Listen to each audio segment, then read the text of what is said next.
में गईनी आहरा गोपालगंज बेतिया में गईनी छपरा में जाके बड़ी पछतैनी न मिलल मरद जे चलाई हथौड़ा यादव जी के छौरा तोर सामान कदी चौरा हई यादव जी के छौरा तोर सामान कदी चौरा आहरा गोपालगंज बेतिया में गईनी छपरा में जाके बड़ी पछतैनी न मिलल मरद जे चलाई हथौड़ा यादव जी के छौरा तोर सामान कदी चौरा हई यादव जी के छौरा तोर सामान कदी चौरा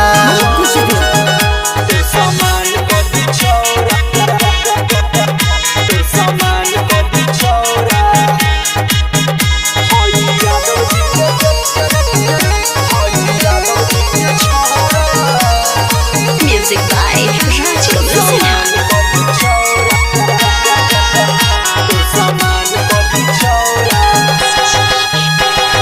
चल गई पाता हमरा बुझाता केहू के जिगर में नइखे होता ऐसे जे बोलबू मुहवा जे खोलबू मार देव सटा के बालोहा गरम काम भइल खा गइल सारा पकोड़ा हई यादव जी के छौरा तोर सामान कदी चौरा हई यादव जी के छौरा तोर सामान कदी चौरा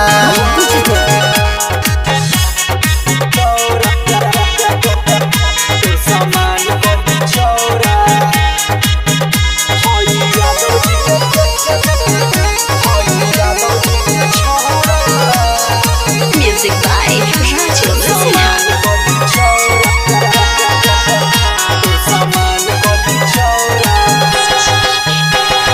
चढ़ल जवानी गरम बा पानी पियते हो नइखे कौनो मरद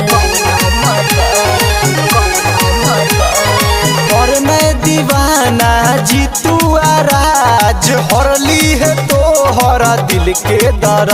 नहीं मिलल संजना के केहू भी जोड़ा हई यादव जी के छौरा तोर सामान कदी चौरा हई यादव जी के छौरा तोर सामान कदी चौरा